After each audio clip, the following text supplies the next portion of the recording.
Assalamualaikum warahmatullahi wabarakatuh. Halo everyone. Jadi di video kali ini saya akan membahas tentang saya akan menjawab 5 pertanyaan yang menyangkut dengan perkembangan peserta didik. Dimana yang pertama itu adalah bagaimana sih tahap pertumbuhan individu berdasarkan usia 1 sampai 5 tahun.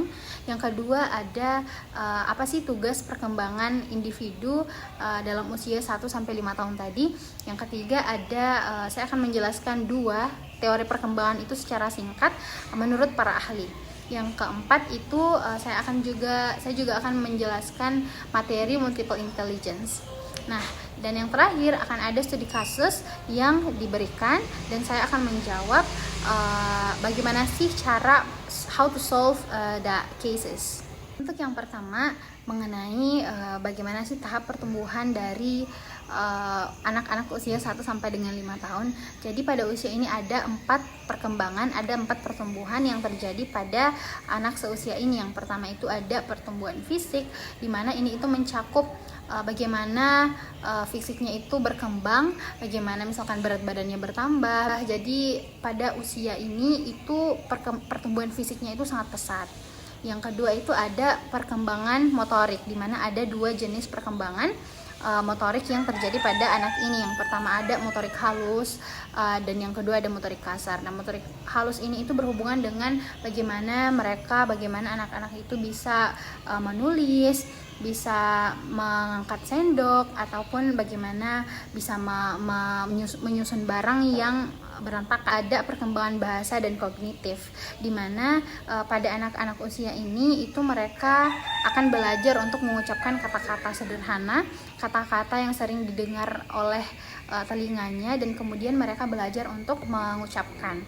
Dan juga mereka itu pada anak seusia ini mereka juga bisa mengenali barang-barang ataupun nama-nama orang terdekatnya. Dan yang keempat ada perkembangan sosial dan emosional. Ini itu berhubungan dengan perasaan mereka, perasaan marah, sedih. Mereka itu sudah bisa mengungkapkan itu. Dan juga mereka pada anak usia ini itu diharuskan, atau mungkin lebih baiknya kita selalu ajak bersosialisasi.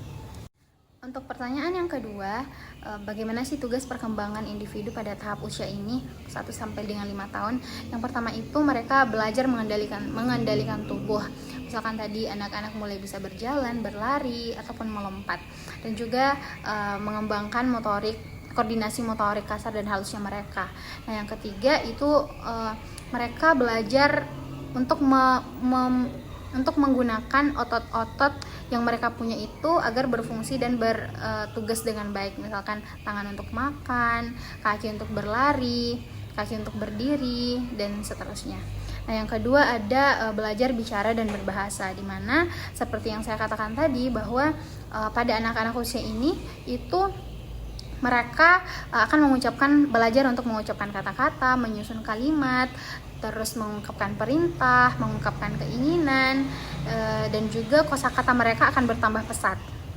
Perkembangannya yaitu belajar mandiri. Mereka sudah mulai bisa makan sendiri, memakai baju sendiri, atau bahkan izin ke toilet untuk buang air kecil sendiri. Dan juga pada usia ini itu mereka meningkatkan rasa percaya dirinya dan juga rasa kemandiriannya. Nah, yang keempat itu ada belajar bersosialisasi, di mana anak untuk usia 1 sampai dengan 5 tahun itu kita seharusnya memberikan ruang kepada anak-anak itu untuk bersosialisasi dengan anak lain. 2 teori perkembangan secara singkat menurut para ahli.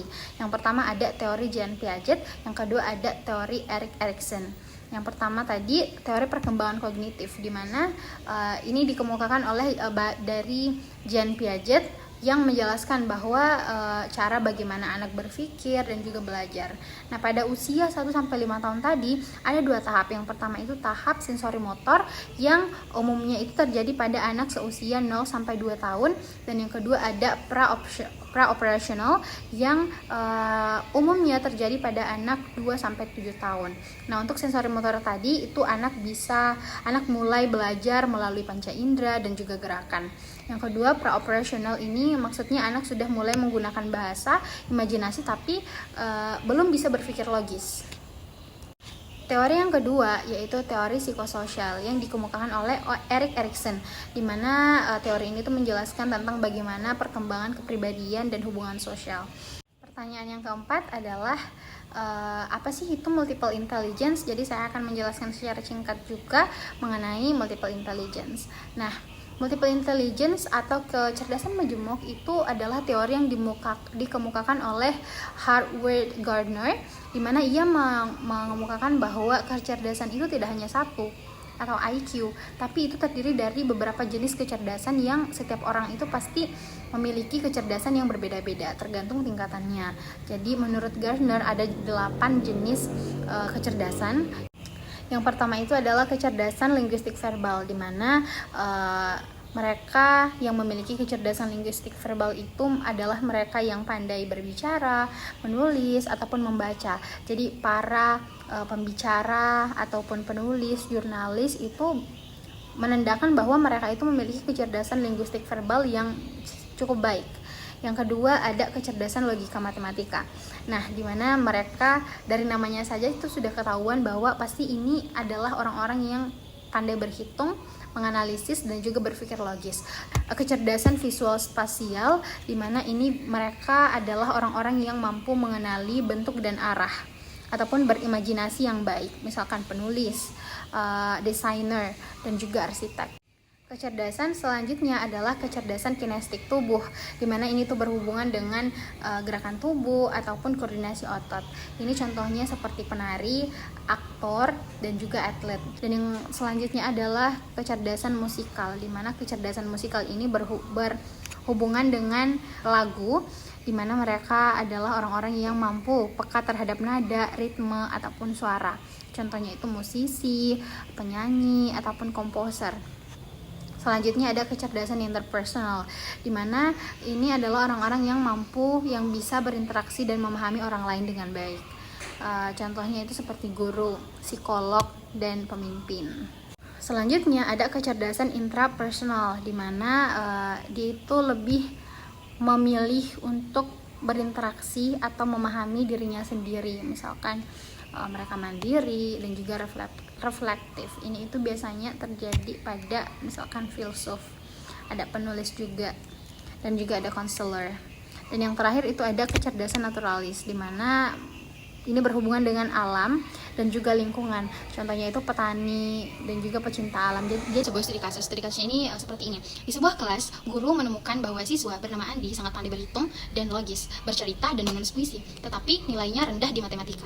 Apa pendekatan pembelajaran yang bisa diterapkan oleh guru agar keduanya bisa berkembang secara optimal, dan bagaimana guru dapat menilai keberhasilan belajar siswa secara adil berdasarkan teori multiple intelligence? Nah, apa sih pendekatan yang bisa kita berikan? Ada 2 pendekatan yang bisa kita lakukan. Yang pertama itu menggabungkan bahasa dengan matematika, karena si Andi itu memiliki 2 kecerdasan, di mana kecerdasan logika dan logika matematika dan linguistik verbal. Jadi kita bisa meminta Andi untuk menulis cerita matematika atau story problems. Yang kedua, kita bisa menggunakan puisi atau cerita logika untuk menjelaskan konsep matematika kepada Andi.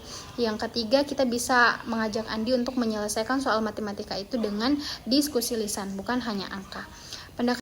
Jadi bagaimana sih cara kita untuk memberikan atau menilai seberapa jauh keberhasilan belajar Andi? Yang pertama itu bisa kita nilai dengan menggunakan penilaian autentik atau authentic assessment, di mana kita memberikan proyek individu ataupun kelompok. Terus kita juga menulis cerita yang menyisipkan konsep matematika. Yang kedua, yang terakhir itu ada presentasi atau penjelasan lisan konsep matematika. Mungkin itu saja yang bisa saya paparkan. Terima kasih atas waktunya. Wassalamualaikum warahmatullahi wabarakatuh.